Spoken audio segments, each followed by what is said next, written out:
Agora sim, estamos no ar, Will Santos. É isso aí, nós e a nossa plateia.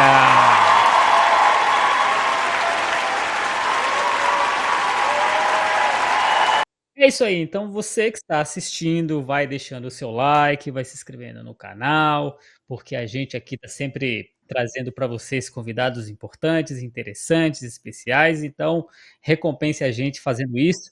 Deixe seus comentários, inclusive depois que o episódio estiver aqui terminado, faça isso porque a plataforma aqui, o YouTube, vai entender que o conteúdo é importante e vai mostrar para mais pessoas, tá bom? Você pode seguir a gente nas redes sociais, pode letras em todas elas. Lá no Instagram a gente coloca as agendas, a gente coloca informações importantes, então é muito útil que você nos acompanhe por lá também. Assim como no nosso site, o podletras.com.br, tem informações sobre cada um de nós, links importantes. Vai no Spotify, segue a gente lá, a playlist atualizada semanalmente, todos os episódios. Faz uma boa avaliação da gente lá também, para que lá também as pessoas possam acompanhar a gente por lá também. E na tela aí tem um QR Code, se você quiser fazer um Pix de qualquer valor para nos ajudar aqui. É útil e importante. Se você está apenas ouvindo, não está vendo o QR Code, você pode fazer pela chave, que é o e-mail apoie.podletras@gmail.com. É isso aí. Lembrando para o pessoal que continua à venda lá no site do Mercado Livre a coletânea do Pod Letras. Então você pode entrar lá. Se você está assistindo no YouTube, basta clicar no link que está na descrição, você vai direto lá para a lojinha. As duas coletâneas estão lá, né, tanto a de 2023 quanto a de 2024. Vocês podem entrar lá e adquirir. Se você está numa plataforma de áudio, você pode entrar no site do Mercado Livre, digitar lá Pod Letras no campo de busca e encontrar bem facilmente. Certo, Will? Certo. Hoje nós vamos conversar com a autora que está vindo ao Brasil para fazer o lançamento de sua obra, né? Então, conseguimos encaixar aqui uma oportunidade de conversar com ela, que é a autora Cari Santos. Tudo bem com você, Cari? Muy bien, estupendamente. Gracias por invitarme. Muito bem. Nós que agradecemos. Bom, Kari, eu tenho uma pergunta muito importante para fazer para você. Você, pela sua biografia, você começa a sua escrita aos 8 anos, né, em diários, começa a escrever histórias aos 10, aos 14 ganha o primeiro prêmio, aos 25 publica o seu primeiro livro, já tem sei lá quantos livros, mais de 50, sei lá quantos publicados, mas quantas vacas você criou até agora? No lo sé, no sé exactamente cuántos libros escribí porque además no los cuento. Hace mucho que los conté la última vez. Y bueno, llevo escribiendo toda mi vida. En realidad, cualquiera que se dedique a algo durante toda su vida evidentemente lo hace si trabaja, ¿no? Y yo llevo toda la vida haciendo algo que me convierte en una mujer afortunada, porque me dedico a lo que más me apasiona del mundo, que es la literatura, contar historias para distintos públicos, en distintos estilos, y he tenido la suerte de poder hacerlo porque tengo muchos lectores. Eso es una suerte inmensa, soy muy consciente. Y todo lo demás no me importa mucho. ¿Cuántos libros escribí? No sé si es importante, porque además pienso seguir escribiendo libros. Sim, mas a questão final é: quantas vacas você criou? Pede para ela traduzir. Quantas vacas criaste? ¿Cuántas vacas crié? ¿Por qué vacas? No entiendo la Não, pregunta. não era um sonho seu de infância? Ah, es cierto. Uy, sí, estáis muy bien informados. Sí, sí. Bueno, yo sí, claro, no entendía la pregunta porque era como muy elaborada la pregunta. Yo de niña ya quería ser escritora, pero tuve otro sueño paralelo durante unos cuantos años, que es a lo que te referías, que Sim. efectivamente estás muy bien informado. Yo veía esa serie japonesa que se llamaba Heidi, que en España fue muy popular durante mi niñez, sobre todo, y yo quería criar vacas y hacer quesos. Era una ilusión, pero tenía que ser ahí donde estaba Heidi, ¿no? En una montaña altísima de Suiza, con mucha nieve. y muy incomunicada durante el invierno. Ese era mi sueño. Afortunadamente ese sueño lo abandoné, porque en este momento de mi vida solo faltarían las vacas, verdaderamente. Pero sí duró un poco de tiempo y el resto ya me dediqué a soñar con ser escritora, que era lo que realmente quería. Muito bem. Muito bem. Bom, vamos falar daquilo que especificamente trouxe você para o Brasil, que é o lançamento da trilogia, né, da saga que é a Mentira, Verdade e Medo. Fala um pouco para a gente sobre esses livros que são voltados para um público mais jovem, né? Sí, es para un público joven, aunque lo puede leer, pienso yo, cualquier público. La literatura no debe tener edad. Tiene que poder leerse, si está bien hecha, tiene que poder leerse a cualquier edad. La prueba es que hay grandes clásicos supuestamente para niños infantiles que gustan mucho a los adultos. Eso es a lo que aspiramos todos los que escribimos para jóvenes. Aunque escribir para jóvenes es tal vez una responsabilidad mayor porque somos muy conscientes, todos aquellos que escribimos para ellos, que estamos fabricando lectores, que estamos tratando de convencer a un público lector que todavía no, seguramente todavía no sabe lo que la literatura puede darle. Y de algún modo esa responsabilidad la tenemos quienes escribimos para ellos, ¿no? Engancharles, entusiasmarles, apasionarles a leer, demostrarles que van a ser muy felices leyendo. Bueno, y esta trilogía es una trilogía como muchos de mis libros para jóvenes que trata de un asunto social difícil, duro, la delincuencia juvenil, que parte de una relación de amor entre un chico y una chica, entre dos jóvenes que empiezan a conocerse y que enseguida se ve que, bueno, la relación no es lo que, sobre todo ella, Xenia, esperaba de esa historia de amor. Y descubre una realidad muy complicada, basada en, por supuesto, en casos reales que investigué y en documentación real que también hice con jóvenes delincuentes en España. Me interesa mucho podríamos decir, el lado oscuro de la fuerza, ¿no? Me interesa mucho lo que nadie cuenta porque es feo de contar, porque son temas que no gustan, que se esconden. Creo que esos son los temas que tenemos la obligación de contar los escritores. Muito bem. Muito bom. Cara, eu tenho outra curiosidade. Eu gosto muito de falar a respeito, assim, do início do trabalho dos autores, até mesmo da história da família dos autores. Eu queria abordar alguns temas contigo aqui. Claro. O primeiro deles, eu queria que você contasse um pouco sobre a experiência, né, de quando você foi selecionada pelo Inácio para o encontro de jovens escritores e como que isso mudou a sua carreira de escritora. Bueno, me encanta hablar de ese encuentro porque realmente a mí me cambió la vida. Fue un encuentro organizado por el Ministerio de Asuntos Sociales español en el año 1993. Ya soy vieja. Y en ese encuentro coincidimos, creo que eran 90 escritores jóvenes de toda América Latina, incluido Brasil, por supuesto, y 12 escritores consagrados. Entre ellos Jorge Amado, por ejemplo, José Saramago y otros escritores del mundo iberoamericano. Y bueno, yo llegué allí siendo una escritora muy joven que sabía que su gran pasión era la literatura, que sabía que quería escribir, que llevaba escribiendo toda la vida, toda mi infancia, toda mi adolescencia, pero que realmente no sabía lo que tenía que hacer para ser escritora. Sí. No sabía la seriedad con que tenía que tomarme mi trabajo, qué cosas debía hacer, qué cosas no debía hacer. No había conocido nunca a escritores tan importantes, tan admirados por mí de tan cerca y tampoco a tantos colegas de países diferentes. Y en ese sentido, para mí, fue como un nacimiento aquel encuentro. Fue un mes, fue un tiempo largo, todo un mes de febrero, en que pudimos compartir con los escritores ya consagrados, pero también entre nosotros, la gente joven. Y mira, yo os puedo decir varias cosas. Regresé a mi casa siendo otra persona diferente. Sí. Comencé a escribir en serio al regresar y al cabo de un año publiqué mi primer libro. Solo con eso, solo ese dato, ya habla mucho de la importancia que tuvo para mí el encuentro. Pero además, casi todos mis mejores amigos actuales son personas a quienes conocí en ese encuentro.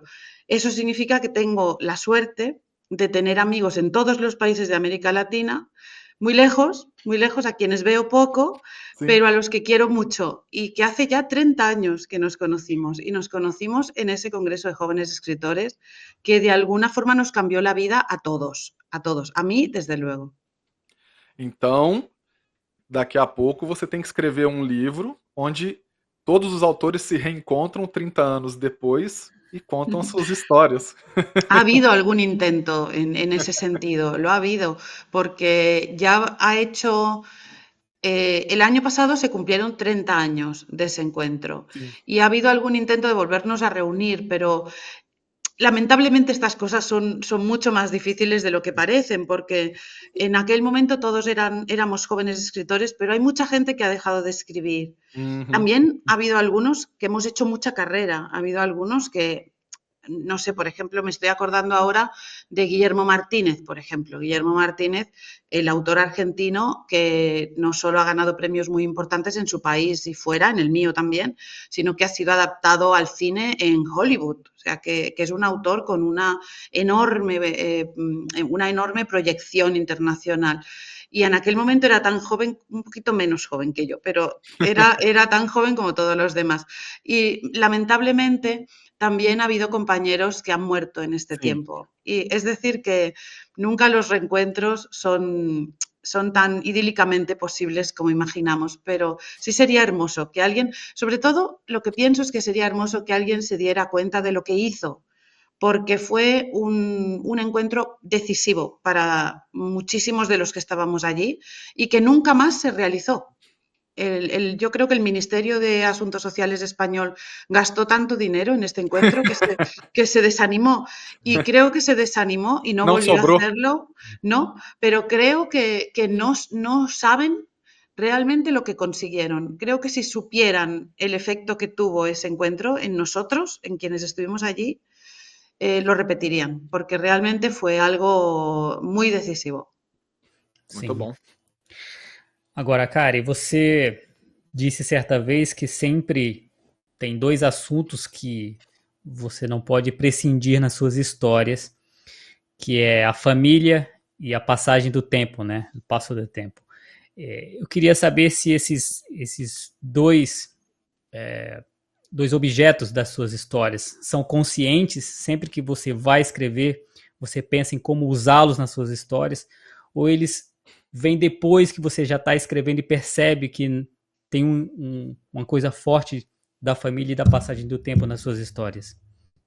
Pues es que hay una pregunta imposible de responder. Hay muchos libros sobre ello y creo que no se puede contestar a esta pregunta, que es ¿de dónde surgen las ideas? Ni siquiera los escritores sabemos de dónde surgen las ideas. ¿Por qué? ¿Por qué eliges unos temas y no otros? ¿Por qué te sientes concernida, implicada en algunas cosas y en otras no? Pues mis dos temas, hay alguno más, seguramente hay alguno más. La maternidad probablemente es otro de mis temas. Pero esos dos temas, el paso del tiempo y la familia, es que lo abarca todo. En realidad, ¿cómo no va a haber historias ahí? Si es que casi no hay nada más que contar en la vida, ¿no? Más que la familia y el paso del tiempo. ¿Y por qué? Pues no sé muy bien. Yo creo que mi abuela, la madre de mi madre, fue una influencia grande para mí y ella era una mujer muy narradora oral, que contaba muchas historias, que creía mucho en la presencia de los que ya no estaban en nuestras vidas, o sea, creía en fantasmas, sí, creía en fantasmas y los veía y tenía relaciones con ellos y me contaba historias sobre los parientes que volvían a visitarla, parientes que habían muerto 20 años atrás. Y claro, para la niña que yo era, estas historias fueron fundamentales. Me aterrorizaban, pero también sembraron en mí ese interés seguramente exactamente por eso, ¿no? Por cómo influye en nosotros quienes no están y lo que ocurrió antes, quiénes y lo que no está, cómo todos nosotros somos el resultado del paso del tiempo acumulado. Eso es lo que somos, todos Com certeza. nosotros. Y también la influencia de quienes estuvieron antes, aunque no los hayamos conocido, aunque no sepamos cómo se llaman, todos tenemos algo de esos bisabuelos, tatarabuelos, y para mí es importante eso. Y la familia, bueno, yo he tenido la suerte de crecer en una familia muy contadora de historias, pero también muy generadora de historias.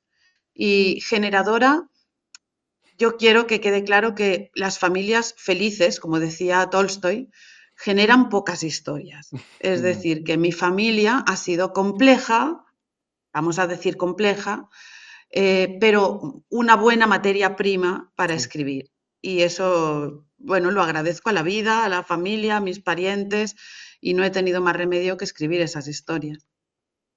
Sua avó Teresa.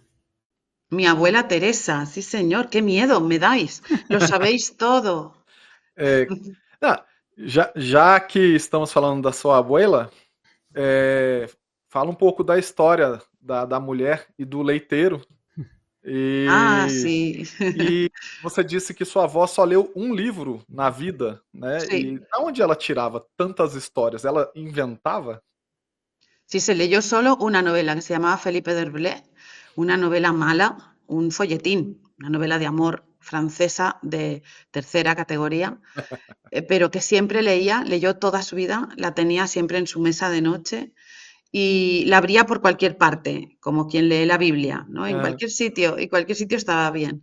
Yo me pasé muchos años pensando por qué, mi abuela, que era una mujer que no leía, era buena narradora, pero no leía, que es muy curioso, uhum, por qué tenía esa pasión por esa novela.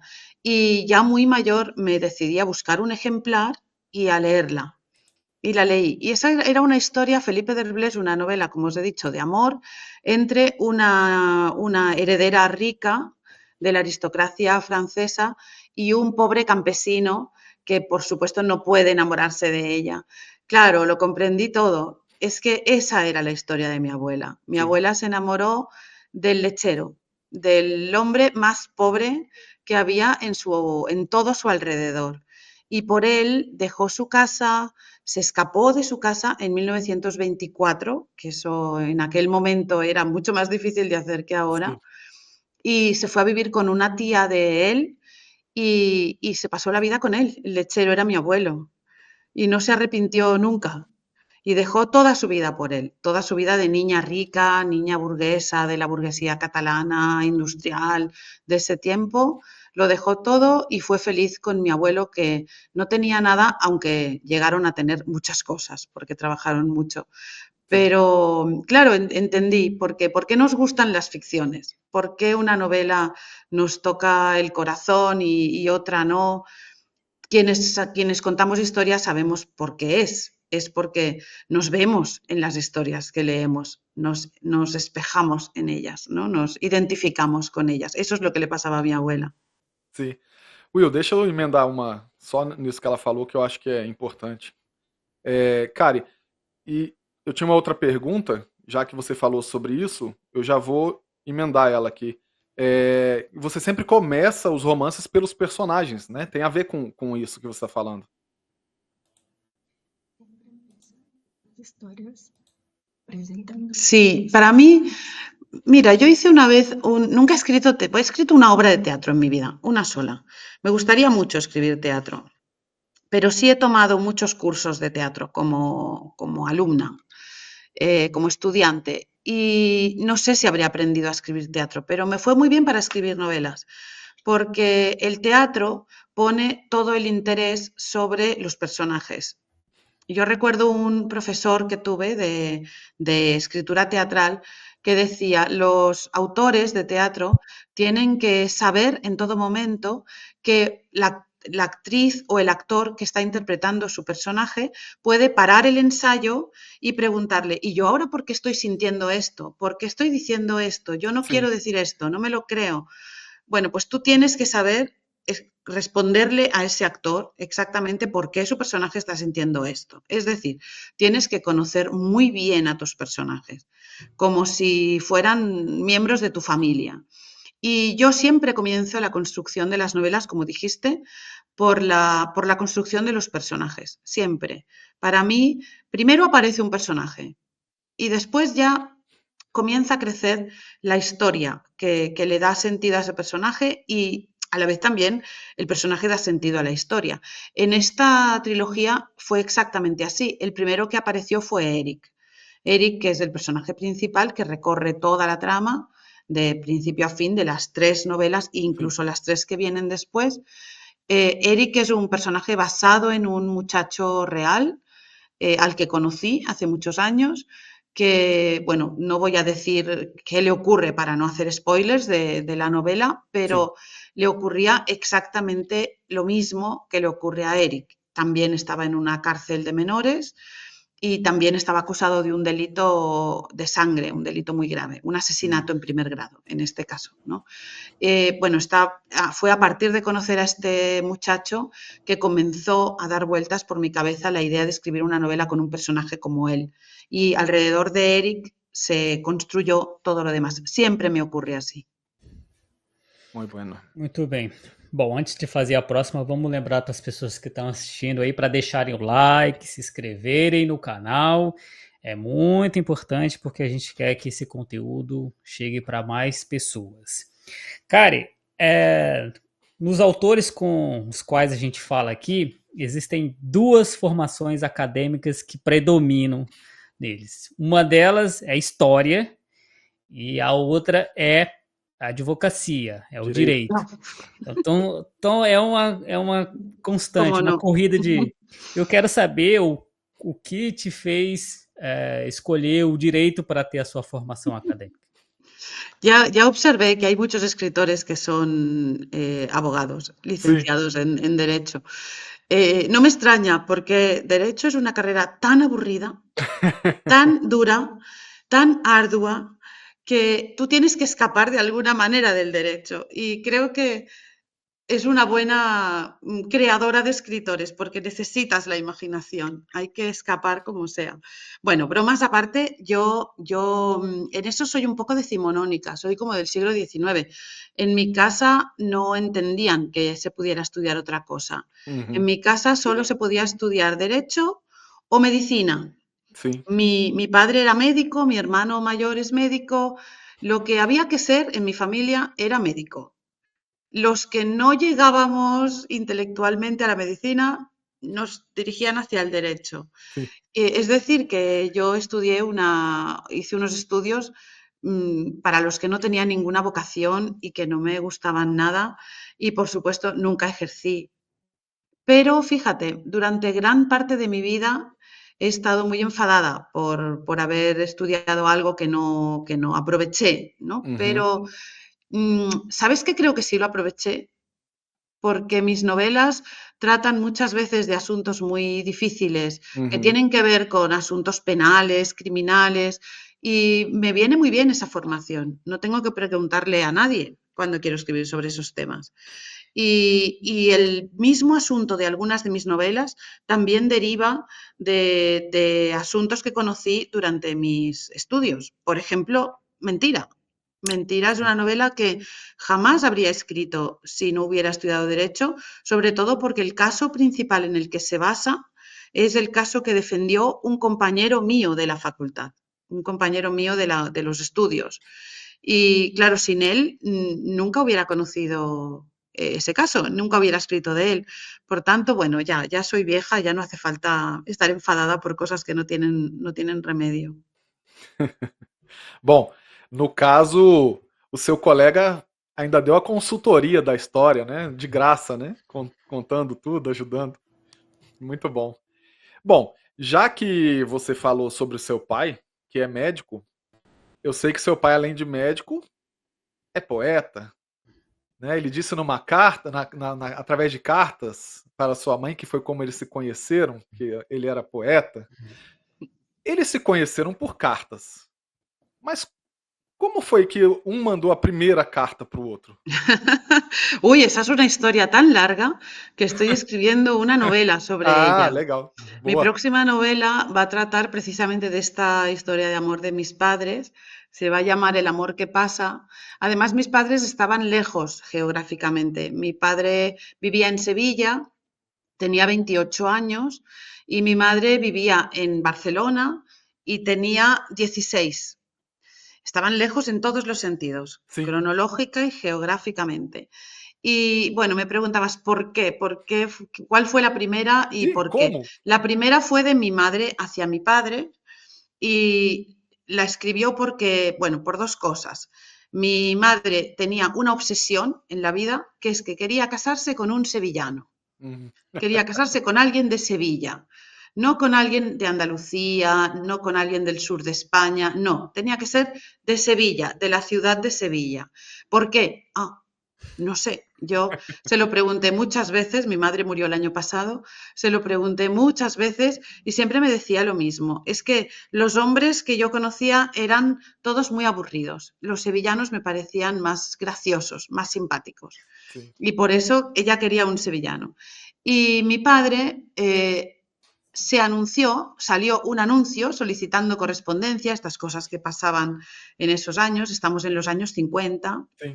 del siglo XX, se anunció en una revista de variedades cinematográficas. Era una revista que informaba sobre todo del cine americano, del cine de Hollywood. Allí salían, pues, no sé, Marilyn Monroe, Ava Gardner, pues todos los grandes actrices y actores muy glamurosos, era todo muy lindo y muy perfecto. Y ahí había una página donde personas normales y corrientes solicitaban correspondencia con otras personas. Y allí apareció el anuncio de mi padre. Mi madre escribió porque buscó entre todos los que estaban en esa página a un sevillano. Y mi padre era el único. Y le escribió a él, le podría haber escrito a otro, yo podría ser hija de otra persona, pero le escribió a él. Pero ese anuncio no lo puso mi padre tampoco, era una venganza. Era una venganza por ciertas historias de amor un poco complicadas que había tenido mi padre con unas novias anteriores. Y esas novias se vengaron de él y le pusieron ese anuncio en esa revista. Ese es el principio de la historia. Luego hay mucho más. Muito bom. Vale la pena escribirla. Sim, vale. Muito. Agora, Kari, é a sua primeira vez que vem ao Brasil? No, no es la primera vez. Estuve ya en la Bienal en Sao Paulo y estuve también en un festival literario una vez en Ouro Preto, en Minas Gerais. Y fue para mí todo un descubrimiento. Es bueno empezar a descobrir el Brasil en Minas Gerais, yo creo. Sim. Quais são as suas expectativas dessa vinda agora para o Brasil? Você acha que tem uma conexão maior, já que por não ser a primeira vez? Você acha que existe uma linguagem que ela é universal da literatura, independente da cultura e do idioma? Ou você acha que os latinos têm uma proximidade maior ou não? Bueno, en primer lugar, es cierto que ya había estado en Sao Paulo, pero me di cuenta de que en realidad no había estado en Sao Paulo. O sea, ahora sí he podido conocer Sao Paulo, que es una ciudad fascinante, yo creo que poco conocida en Europa y no todo lo valorada que debería ser, creo, en Europa. Y sí pude, pues, conocer, visitar algunos lugares, pasar muchas horas en su tráfico difícil, en fin, ahora sí tengo la sensación de haber estado en Sao Paulo, antes no la tuve y muy contenta de haber conocido esta ciudad, yo soy muy urbana y esta ciudad es un lugar para los urbanos muy maravillosa. Y por lo demás, bueno, tengo mucha alegría, mucha felicidad de conocer a mis lectores. Sim. Porque es cierto, como dijiste, que la literatura es un lenguaje universal, pero no exactamente, porque la literatura necesita mucho esfuerzo para llegar a otra lengua. Y bueno, y EDB Brasil hizo ese esfuerzo tradujo, vertió mis novelas a otra lengua. Eso me permite conocer de forma directa a otros lectores que viven muy lejos de mí, de mi casa, y eso siempre es maravilloso. Y tengo muchísimas expectativas en conocer a esos lectores en la Bienal. La Bienal también es una alegría conocerla, pero el motivo que me trajo hasta aquí no puede ser más feliz. Muito bom. Muito bom. Uma curiosidade que eu ia perguntar antes e esqueci. Então, antes de fazer a outra pergunta, eu vou só essa curiosidade.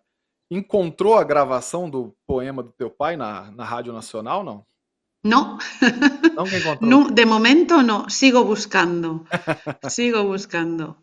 Bueno, vamos a explicarlo porque puede ser que algunos oyentes no Sí, sepan sí. de qué hablamos. Sí. Mi padre, en la primera carta que le dirigió a mi madre, le dijo que era poeta, además de sevillano, era poeta. Mi padre escribió, toda su vida escribió, mucha poesía, novelas, artículos, escribió. Y en esa primera carta también le dice, esta noche van a radiar en Radio Nacional Española un poema mío leído por mí.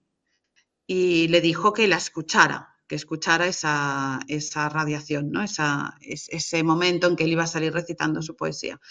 Mi madre creo que o recibió la carta tarde o no, el caso es que no escuchó y yo estoy investigando en los archivos de Radio Nacional, de Radio Televisión Española, que son extensísimos, si por casualidad conservarán esa grabación. Me parece un poco difícil conseguirla porque mi padre no consiguió hacer carrera como escritor, nunca fue un escritor profesional, fue médico, trabajó toda su vida como médico, pero la literatura fue su afición, nunca su profesión. Pero, no sé, voy a seguir intentando. Sim. Outra coisa que eu queria saber, aqui a gente tem uma frase, um ditado, como a gente chama, que diz que todos deveriam na vida escrever um livro, ter um filho e plantar Plantar uma un árvore. árbol. Sim. Sí. Teu limoeiro ainda está de pé? Ainda está dando limões? Sí, uy, sí, mi limonero se comporta muy bien. Sí, sí. Bueno, yo lo hice todo con creces. Seguro que estadísticamente hay gente que me odia porque yo planté, bueno, árbol solo planté mi limonero. Sim. Si es que, porque planté otras cosas, pero no sirven como árboles. Planté sobre todo rosales, que me gustan mucho los rosales. Pero mi limonero está muy grande, da muchos limones, kilos y kilos y kilos de limones y una buena sombra. Y además, bueno, tuve 3 hijos, Sí. Y los libros que ya no cuento porque No. son tantos, ya cumplí. Já cumpriu. Ya me puedo morir. Calma, ainda não. Calma. Bueno, calma, sí, ahora no. Ô, Kari, você disse que ler sempre foi um ato de liberdade, né? Que para gostar de ler hoje é preciso de um pouco ir na contramão, porque você precisa de silêncio, precisa de concentração e que hoje em dia está muito difícil.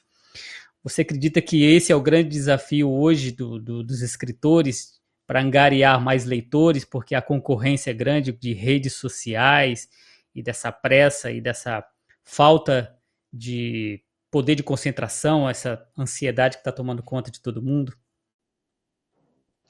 Pero yo creo que es desinformación lo que hace que la gente no lea.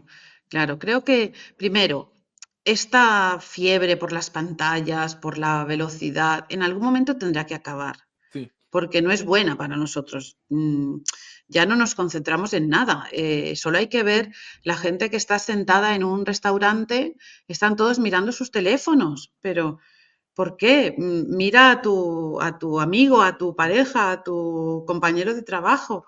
Yo creo que lo que nos está pasando con los teléfonos en algún momento tendrá que moderarse y nos daremos cuenta de que hemos perdido mucho en este camino y creo que nos moderaremos. Pero a mí sobre todo cuando hablo con la gente joven, aunque es aplicable a cualquier persona de cualquier edad, me gusta mucho decirles que, bueno, no pasa nada si no leen. Leer siempre ha sido algo de privilegiados, de gente con suerte. Y los privilegiados no podemos ser todos. Está claro, los privilegiados siempre han sido unos pocos. Por tanto, quien lee forma parte de ese club de privilegiados, ¿no? ¿Y privilegiados por qué? Pues primero, porque son libres, no ven lo que la televisión quiere que, los canales de televisión quieren que veas, lo que las redes dicen. No, tú eliges entre muchísima oferta qué quieres hacer en ese momento y eliges tú por tu criterio, no por el criterio de otros, ¿no? Y también puede ser un acto de rebeldía importante. Tú puedes leer lo que otros consideran que no debes leer, o tú puedes leer lo que otros creen que todavía no es apropiado para tu edad, o tú puedes leer aquello que te da respuestas a las preguntas que tú tienes en ese momento de la vida. Y en este sentido me gusta mucho hablar de los libros necesarios. Hay momentos en la vida, especialmente aquellos en que estamos cambiando o nos estamos adaptando a nuevas circunstancias. Por supuesto, la adolescencia es el momento más importante de estos que acabo de decir, pero hay muchos otros a lo largo de la vida en que la lectura es necesaria. Pues cuando te haces preguntas, cuando te acabas de separar, cuando has tenido una pérdida importante, cuando de pronto parece que tu vida necesita un cambio y tú no sabes si te atreves a hacerlo, o ya lo hiciste y estás perdido. Los libros ofrecen compañía y respuestas a todo esto. Compañía y respuestas, y son dos cosas tan necesarias que por eso empecé mi respuesta diciendo, quien no lee es que le falta información, no sabe hasta qué punto la lectura puede ofrecerle esa compañía y esas respuestas en su vida. Com certeza. E é muito importante, sim. E a leitura, ela abre a cabeça, expande a nossa Por visão, supuesto. nosso horizonte, né? Isso é Sí, y hace muito. feliz, también hace Sim, feliz. sim. Sí, a mí me divierte ahora una figura que hay, porque como estamos en los tiempos de las prisas y los agobios, ahora existe el lector agobiado. El lector que sufre porque no leyó todo lo que debía, porque se Uhum. compró 10 libros y no los leyó, porque hay un libro nuevo que salió y todavía no se leyó el anterior. Y es un lector que sufre porque se le acumulan los libros que lee. Yo creo que hay que tomarse la vida con un poquito más de calma y ver las cosas de otra manera. Los lectores tenemos la felicidad asegurada, Sim. porque siempre habrá algo que no leímos y que merece la pena. ¿Y esto quién lo puede decir? No lo puede decir casi nadie, pues siempre habrá un gran libro esperándote. Y los libros no se enfadan, no pasan de moda, no te hacen reproches, están ahí en tu mesa y no te dicen, ¿qué haces? ¿Por qué no me Sim. lees? No. Los libros esperan pacientemente a que llegue su momento. Y en ese sentido somos personas con mucha suerte los lectores. Y creo que hay que verlo así. Nunca se nos terminará la felicidad. Se nos terminará el tiempo, pero la felicidad no. Sim. Sim. Muito bacana. Uma ótima maneira de ver a coisa, né? De pensar. Kari, você disse certa vez que sempre se preocupa em não ser repetitiva, em não cometer até um autoplágio. Claro. Depois de tantas obras, qual a chave para você ainda conseguir não se tornar repetitiva? Es cada vez más difícil porque he escrito mucho.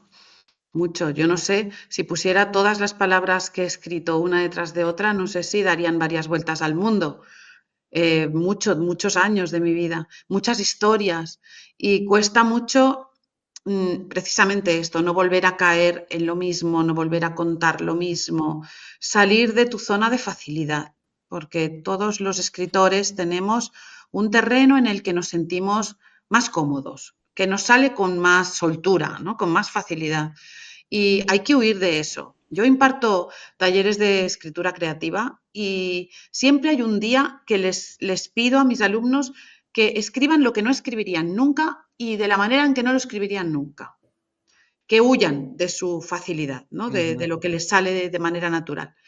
Porque se aprende mucho así. Pues eso es algo que cuando has escrito mucho tienes que hacer constantemente para no repetirte, para no aburrirte, para no aburrir a tus lectores, para no bajar el nivel. porque yo tengo ahora muchísimos más lectores que cuando comencé a escribir, Sim. por supuesto. Y mis lectores, todos esos lectores que tengo en distintos idiomas, se merecen que yo les dé lo mejor que pueda darles. Y eso es lo que intento. Sim. Will, essa é a nossa vantagem, Will. Ninguém lê os nossos livros, É, então nós não não dá para temos saber esse o quanto a problema. gente se repete. Agora, o Kari, quando cada livro, ele tem o seu grau de dificuldade, de exigência, né? Tem livro que requer histórias, né? Que requer mais pesquisa, tem uns que requer mais descrição, outros mais introspecção, tal. Você mesma disse que quando você escreveu Diamante Azul, você escreveu em catalão porque tinha a ver com as raízes da sua família e tal. Qual obra você pode lembrar agora que te ofereceu um desafio maior para escrevê-la, assim, tanto do tema ou do período histórico? Qual obra ou quais obras foram mais desafiadoras para você? Bueno, hay bastantes, hay bastantes. Las novelas históricas siempre son muy desafiadoras Sim. porque implican mucho trabajo previo. Y yo, que soy además muy obsesiva, a veces alargo mucho la documentación anterior. Claro, la documentación dura lo que tú quieras. Podrías pasarte toda la vida documentándote. Y todo el que ha investigado alguna vez cualquier cosa ya sabe que una investigación es interminable. O sea, tú vas de libro a libro, de archivo en archivo y no terminarías jamás. A la vez es muy gratificante porque, claro, si investigas algo es porque te interesa y la novela es un permiso para que tú te sumerjas en algo que te apasiona y en ese sentido está muy bien. Pero luego es complejo armar esas novelas con materiales reales, históricos, tratando de no traicionar la verdad, pero a la vez añadiendo fantasía porque es una novela. No sé, por ejemplo, hay dos de mis novelas históricas traducidas en Brasil. Una se llama Cuartos fechados, habitaciones cerradas, y la otra se llama Deseo de chocolate. Disculpadme porque ahora no recuerdo el título en portugués, pero ambas están encontrables en Brasil y son novelas de construcción compleja, ambas. Creo que cualquier lector lo podrá adivinar si se acerca a ellas, ¿no? Ambas están situadas, Cuartos fechados en el siglo XIX, Deseo de chocolate entre el XVIII y el XX, pero son novelas de construcción muy difícil.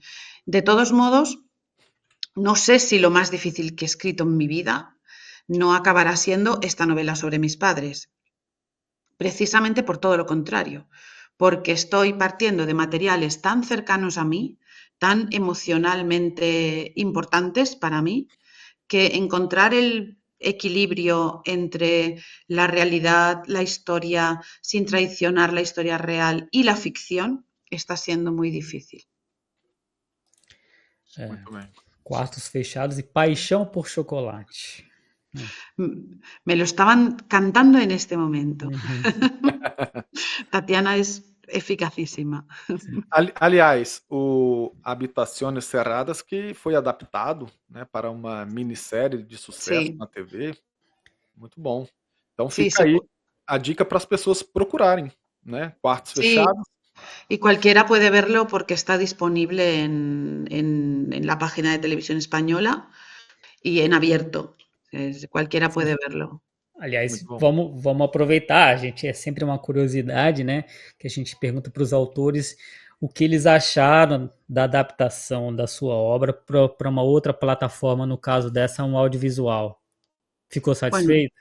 yo tuve muchísima suerte con la adaptación de Cuartos Fechados porque el director, yo ya conocía al director, de haberle visto, le admiraba, de haber visto su trabajo y sobre todo conocía al guionista, porque el guionista es un dramaturgo conocido en España. Claro, desde que me dijeron que ellos iban a ser los responsables, ya me di cuenta de que la adaptación iba a salir bien. Y así fue. Yo la recomiendo mucho. Yo siento que el espíritu de mi novela está ahí. Y claro, no está toda mi novela, porque es imposible que una novela de 500 páginas esté resumida en 3 horas. Es una miniserie, son 2 capítulos de 1 hora y media. Pero creo que eso es algo que los autores que somos adaptados debemos saber, que el lenguaje audiovisual es otro. Sí. Y que no va a ser un calco exacto de tu novela, ni debe serlo, porque para eso ya está la novela. No hace falta adaptar nada si va a ser igual. Y ahora también hay otro proyecto que todavía está un poco inmaduro, pero yo confío en que acabe saliendo, de adaptar esta trilogía a una serie de televisión. Entonces sería sensacional y como ya me ha ocurrido una vez, sé que es uno de los mayores regalos que puede recibir un creador. Ojalá se hiciera. Si se hiciera tendría repercusión mundial porque la plataforma interesada es una plataforma grande y ojalá la pudierais ver en Brasil y en otros sitios del mundo. Muito bem. Bom, nós já tomamos muito tempo da Kari. Queríamos agradecer e chegamos naquele momento que o pessoal fica triste, né? Triste. A gente fica triste, mas queríamos agradecer muito a Kari Santos por estar aqui conosco nesta manhã, por conversarmos um pouco, falarmos um pouco da sua vida, da sua obra, né? Então, você que está nos assistindo, depois procure aí a trilogia Mentira, tá? Para adquirir. Fica a dica também aí dos 2 livros, né? Que é o Quartos Fechados e é Paixão por Chocolate? Paixão por Chocolate. Paixão por Chocolate também. Procurem, adquiram, leiam e depois comentem com a Kari o que vocês acharam, que todo escritor também gosta disso. Então você que está aí, se inscreva no canal, deixe o seu like nesse vídeo, compartilhe com todo mundo. Não é sempre que temos uma oportunidade dessa. Da minha parte eu me despeço, passo a palavra para o Will e depois a Kari encerra o nosso papo com o recado final dela. Bom, também agradeço imensamente a Kari Santos por ter estado conosco aqui para essa conversa muito boa. Reforçar para todo mundo que está assistindo, deixe seu like, se inscreva no canal, é importante, é o mantra que a gente sempre tem que repetir, porque senão a coisa não tem como ir para frente, certo? Pode Letras nas redes sociais, fique atento porque a gente posta as agendas do mês, da semana, do dia, informações importantes. Ativa as notificações aqui do canal para toda terça e toda quinta, às 8 da noite, tem episódio inédito para vocês. E do episódio de hoje, as palavras finais ficam com a nossa convidada, a Kari Santos. Yo simplemente querría felicitaros por este canal. Qué necesario es, como sabemos los lectores, lo necesario que es que nos hablen de libros, pero con buena información y con documentación exhaustiva, como habéis hecho vosotros. En fin, enhorabuena, ha sido un placer compartir este rato con vosotros y ojalá compartáis muchísimo más con vuestros oyentes, estoy segura que sí.